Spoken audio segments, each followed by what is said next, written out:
Là, on rentre dans l'autre phase, la phase sérieuse. Moi qui en ce moment ne suis pas en Guyane, je ne sais pas du tout quand est-ce que je vais pouvoir rentrer.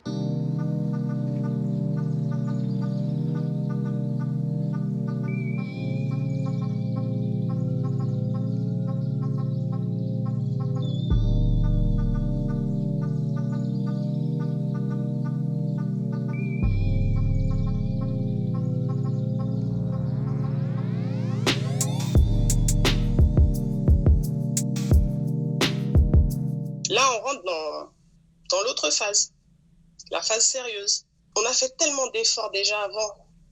On est resté tranquille. On est vraiment resté tranquille. Donc là, demander à ceux qui souffraient déjà tellement depuis le 16 mars de rester tranquilles, d'étouffer leur colère, de ravaler le ressentiment et puis d'attendre, de patienter, c'est pas évident. On est à l'aveugle, on tâtonne. Et puis on essaie chacun de mettre en place des stratégies pour sauver sa propre peau. À l'hôpital de Cayenne, je t'avoue, il est à la rue. Il y a des gens qui rentrent à l'hôpital qui n'ont pas de draps. Leurs familles sont obligées de fournir des draps.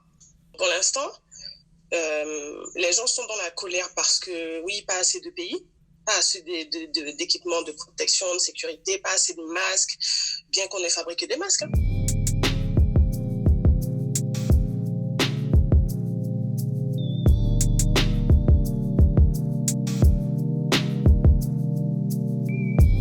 Donc, par exemple, moi qui en ce moment ne suis pas en Guyane, je ne sais pas du tout quand est-ce que je vais pouvoir rentrer. Je ne sais pas, si mes proches qui vivent en Guyane vont pouvoir me rejoindre en métropole. Enfin voilà, c'est pas mal d'incertitudes. Pour l'instant, on est concentré sur l'aspect sanitaire et voilà, clairement l'hôpital pourra pas supporter un trop grand nombre de personnes malades, mais au-delà de ça, on est inquiet pour l'avenir de la Guyane, quoi, économiquement, la polarité, enfin voilà, tout ça.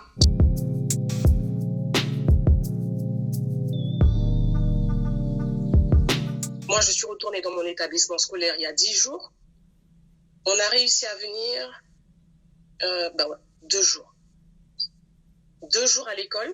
Et ensuite, la mairie de Cayenne a pris la décision de rappeler son personnel parce qu'il y avait des cas de Covid qu'on a révélé justement le même jour. Notre inspectrice nous a demandé de faire ne serait-ce que le minimum pour clore l'année, c'est-à-dire récupérer les livrets, informer les parents qu'il serait possible de récupérer le matériel des enfants. C'est tout ce qu'on a eu le temps de faire.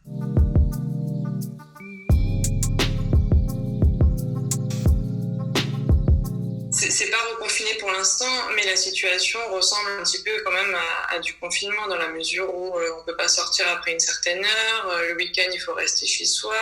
Reconfiner totalement, ça pourrait être une bonne solution pour limiter la propagation de l'épidémie, mais je me demande si moralement ça va être un coût encore plus grand, quoi. À titre individuel, je le vois sur les réseaux sociaux, il y a plein de gens qui se disent « Vous faites ce que vous voulez. Vous avez le droit de faire ce que vous voulez. Mais moi, perso, je me reconfine. »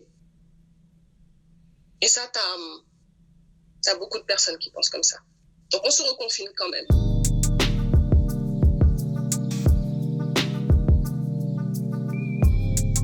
Bien sûr que ça inquiète tout le monde. Et la frontière, comme je te l'ai dit, c'est un fleuve.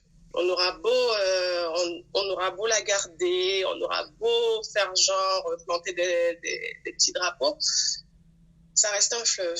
Bien sûr qu'il y a un flux, des allées, des retours. On fait ce qu'on peut pour juguler. Les autorités font ce qu'elles peuvent aussi pour alerter la population des deux côtés. Alors ça donne lieu à des tensions. Hein. Je vais pas te mentir, il y a des tensions. Il y a des mots qui sont prononcés, il y a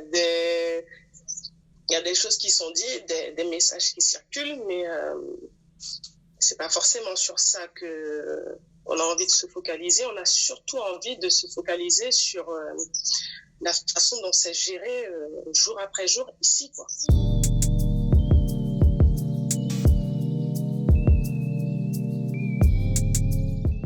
seule chose que cette crise-là va créer, je pense que pour l'instant, c'est le malaise. C'est-à-dire que là, le gouvernement se rend compte que ah ouais, mais c'est vrai, on les oublie toujours. Ils sont si loin. Après, bon, le rythme des territoires,